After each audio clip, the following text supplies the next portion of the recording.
जय हिंद दोस्तों, मेरा नाम है प्रभात त्रिपाठी और प्रभात फिजिकल एजुकेशन में आप सबका स्वागत है। दोस्तों, आज मैं बेसिकली बात करने वाला हूँ इंटरव्यू को लेकर के। तो बहुत सारे बच्चों के कमेंट्स आ रहे थे कि सर इंटरव्यू को लेकर के कुछ और इन्फॉर्मेशन दीजिए कि कौन कौन से क्वेश्चंस पूछे जाते हैं और क्या क्या चीज़ें वहाँ पे ध्यान देने की ज़रूरत है हम लोगों को। तो मैंने सोचा एक छोटा सा वीडियो बनाया जाए और उसमें आप लोगों को बता दिया जाए। तो फिर सबसे पहले मैं आप लोगों को बताना चाहूँगा कि केवीएस में जो मतलब क्वेश्चंस पूछे जाते हैं, सबसे पहले तो यही पूछा जाता है। आप अंदर जाएंगे तो सबसे पहले यही क्वेश्चन होता है कि इंट्रोड्यूस योर सेल्फ। तो अपने आप को आप जितना भी इफ़ेक्टिवली बताना चाहते हैं उतना इफ़ेक्टिव आप बता सकते हैं उसमें। सेकंड क्वेश्चन जो उनका होता है ना कि आप आपको इंटरव्यू में जाने से पहले ना सबसे इम्पोर्टेंट चीज़ ये है कि आप जो प्रीवियस आप पिछले जहाँ से भी पढ़ाई किए हुए हैं उस जगह का आपको बहुत अच्छे तरीके से नॉलेज होना चाहिए। जैसे कि मान लीजिए आपने बीपीएड या फिर आपने आपने अपने पिछली पढ़ाई जहाँ से भी जिस भी यूनिवर्सिटी से की है उस यूनिवर्सिटी के बारे में आपको बहुत अच्छे तरीके से नॉलेज होना चाहिए कि वो यूनिवर्सिटी कब स्टेबलाइज हुई थी और किसने किया था, क्या क्या क्या उसके मतलब बेनिफिट हैं उस यूनिवर्सिटी में पढ़ने के, क्या रैंक है आपकी यूनिवर्सिटी का। ये सब छोटी छोटी चीज़ें आपको और आप जो जिस पर्टिकुलर सब्जेक्ट या जिस चीज़ में आप इन्वॉल्व थे उससे आपको बेनिफिट क्या हुआ, जो भी आपने 2 साल 3 साल किया है उससे आपको बेनिफिट क्या क्या चीज़ें हुई। तो ये सब चीज़ें आपको बहुत ज़्यादा ज़रूरी है जानना कि आप जैसे मान लीजिए बीएचयू से पढ़े हैं तो आप बीएचयू के बारे में बहुत अच्छे से नॉलेज 360 आप ले लीजिए ऊपर ऊपर से। और दूसरी चीज़ ये होती है ना कि आप इंटरव्यू में जाने से पहले जिस भी सब्जेक्ट से आप हैं उस सब्जेक्ट का जो सिलेबस है आपका वो सिलेबस आपका कंप्लीट होना चाहिए। एक बार फुल रिवीजन कर लीजिए अपने सिलेबस का। वो अगर आप अच्छे से प्रिपरेशन किए होंगे केवीएस की तो मुझे नहीं लगता कि इस चीज़ में आपको थोड़ी भी परेशानी होगी। बहुत अच्छे तरीके से आप अगर करना चाहेंगे तो अपना धीरे धीरे करके आप रिवीजन 1 हफ्ते 10 दिन के अंदर आप अपना रिवीजन कर सकते हैं 1 हफ्ते के अंदर। तो उसको इंस्टेंट उसको रिवीजन कर लीजिए आप पूरा सिलेबस एक बार केवीएस टीजीटी का जो भी जिस भी चीज़ का आपने एग्ज़ाम दिया है। और तीसरी चीज़ ये होती है ना कि उसमें जैसे कि आपके जो एक्स्ट्रा चीज़ें हैं, जैसे कि किसी ने एनसीसी कर रखा है, किसी ने नेशनल अचीवमेंट पा रखा है, तो उस चीज़ का आपको बेनिफिट मिलता है।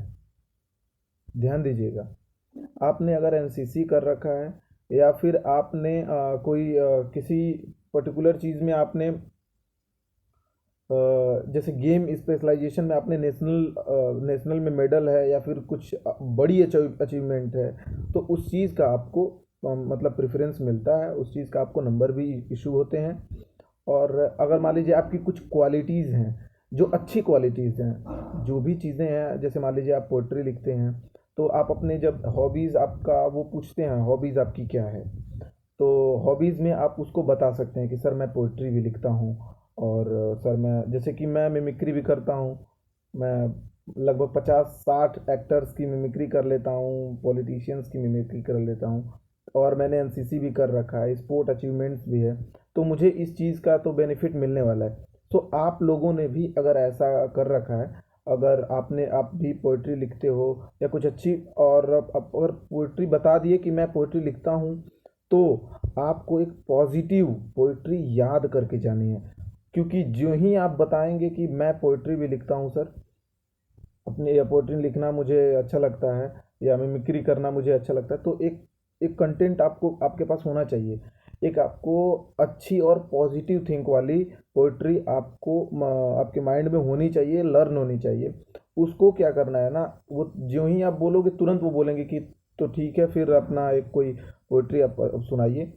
तो वो आप कल्चर पे अच्छी सी कोई पोइट्री आप जो हो, या माँ बाप पे कोई पोइट्री अगर आपने लिखी हो या बचपन पे कोई पोइट्री लिखी हो, अब गर्लफ्रेंड और बॉयफ्रेंड पे पोइट्री लिखी हो वो मत सुना देना। ठीक है, समझ रहे हो। थिंक पॉजिटिव, वहाँ पे पॉजिटिवली आपको ले जाना है, क्या चीज़ें उनको इफेक्ट कर सकें, समझ रहे हो।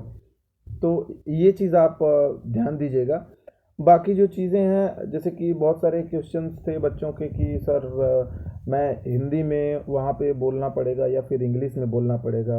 मैं तो इंग्लिश में ही कंफर्टेबल फील कर रहा हूँ। कुछ बच्चे बोल रहे थे सर मैं तो इंग्लिश जानता ही नहीं हूँ कुछ भी, मैं हिंदी में कंफर्टेबल फील करता हूँ। तो आप जिस भी लैंग्वेज में कंफर्टेबल अपने आप को फील करते हैं, उस लैंग्वेज में आप अपना इंटरव्यू दे सकते हैं। लेकिन लेकिन अगर केवीएस में के इंटरव्यू में अगर आप बाइलिंगुअल का यूज़ करते हैं, हिंग्लिश यानी हिंदी और इंग्लिश दोनों को मर्ज करके अगर आप वहाँ पे इंटरव्यू के टाइम अगर आप बात करते हैं, तो इस लैंग्वेज को यूज़ करेंगे। अगर आप बोथ लैंग्वेज को यूज़ करेंगे ना, तो उसका थोड़ा सा इफ़ेक्ट ज़्यादा पड़ता है। बाकी बहुत ज़्यादा इफ़ेक्ट तो नहीं पड़ता है, बट हिंदी और इंग्लिश इन सब चीज़ों को अगर आप दोनों को मर्ज करके अगर कंबाइन करके अगर आप वहाँ पे अपने आप को प्रेजेंट करेंगे, तो वो काफ़ी इफ़ेक्ट डालेगा एग्जामिनर्स के ऊपर।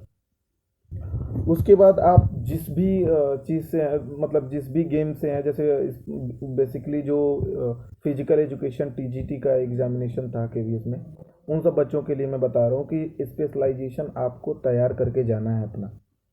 ध्यान दीजिएगा, अपना स्पेशलाइजेशन जो भी जिस भी गेम से आप हैं, स्पेशलाइजेशन उसकी छोटी से छोटी मेजरमेंट से लेकर के ग्राउंड मार्किंग मेजरमेंट, या फिर उसके बारे में नए रूल जो भी अभी अपडेट हुए हैं, नए रूल, उनको सारी चीज़ों को आपको जानने की ज़रूरत है। इन सब चीज़ों को आपको बहुत अच्छी तरीके से जानना पड़ेगा, समझना पड़ेगा।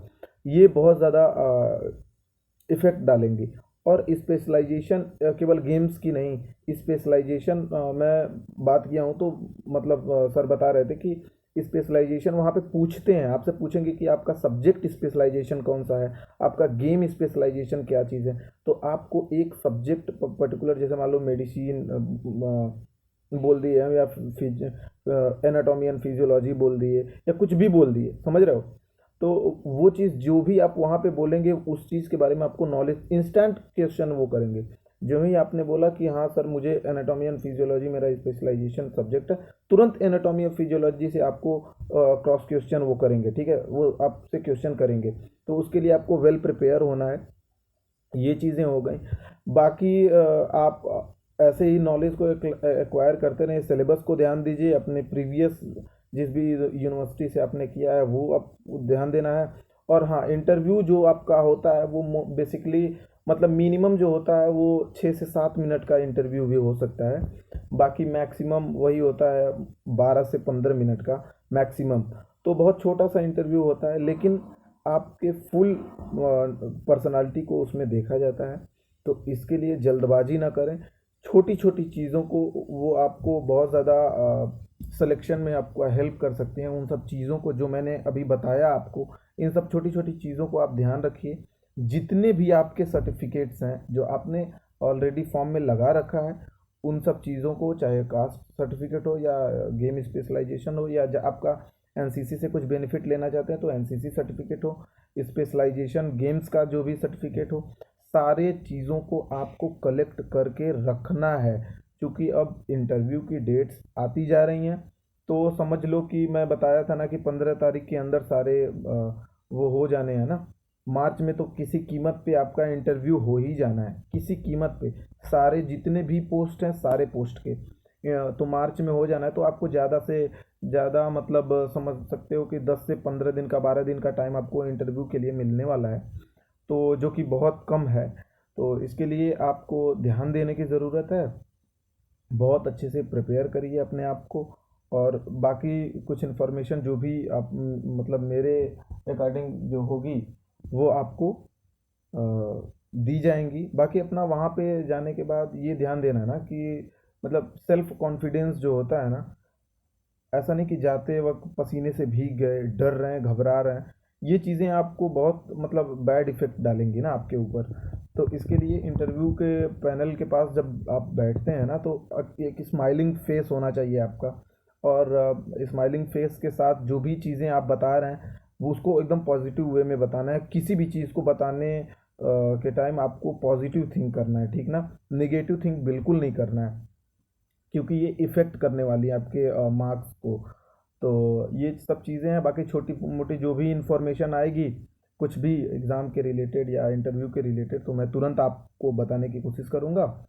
इस तरह से जैसे भी आप लोगों ने हेल्प किया है उसके लिए बहुत बहुत थैंक यू, बहुत बहुत धन्यवाद आप सबका। बहुत हेल्प किया है आपने। 10-12 दिन के अंदर मेरे चैनल के लगभग 190 के करीब में सब्सक्राइबर हो गए। और जो कि जब मैंने स्टार्ट किया था आज के 10 दिन पहले तो मात्र 3 सब्सक्राइबर थे, तो मुझे नहीं लगता था इतना सपोर्ट आप करेंगे। तो ऐसे ही सपोर्ट करते रहें। और अगर इन्फॉर्मेशन अच्छी लगे भाई, तो अगर सब्सक्राइब कर दोगे चैनल को, उससे आपका कुछ नुकसान नहीं होगा, बेनिफिट ही होगा। तो इसके लिए चैनल को सब्सक्राइब करें, लाइक करें, और अब कुछ भी क्वेरी हो तो आप कमेंट बॉक्स में पिन कर सकते हैं, और उसका मैं जवाब देने की कोशिश करूँगा। बाकी अगर कुछ भी क्वेरी हो तो आप कमेंट करिए। बाकी मस्त रहिए। जो भी लोग अपने आप को फील कर रहे हैं कि इंटरव्यू के लिए वो जाने वाले हैं, तो बस इतना समझिए कि अब आप आपका टाइम आ गया है। अब आपका टाइम आ गया है भाई। अब तो आपको जॉब मिल जाएगी मस्त, कोई दिक्कत नहीं है। बहुत अच्छा पॉजिटिव थिंक रखो, और टाइम है नहीं बिल्कुल तो अपने इंटरव्यू पे लग जाओ। बाकी इधर उधर की चीज़ों को पे ज़्यादा अभी फोकस मत करो, क्योंकि 1 महीना फोकस कर लोगे ना तो लाइफ तुम्हारी सेटल होने वाली है, ठीक है। उसके बाद सब कुछ करना, लौंडिया घुमाना या जो मन करेगा वो करना। लेकिन अभी ये 1 महीने के लिए आप सब कुछ ब्लैंक कर दो और अपने इंटरव्यू पे फोकस करो। बाकी जो इन्फॉर्मेशन होगी मैं बताऊंगा। चैनल को सब्सक्राइब किए बिना बिल्कुल नहीं जाना, क्योंकि अगर कुछ बेनिफिट आपको हो रहा है तो मुझे भी लगना चाहिए कि हाँ, बच्चों को अच्छा लग रहा है तो बच्चे मेरे से जुड़ रहे हैं, ठीक है। तो चैनल को सब्सक्राइब करें और शेयर ज़रूर करें अपने दोस्त में या जिस ग्रुप में भी आप ऐड हैं। Thank you so much.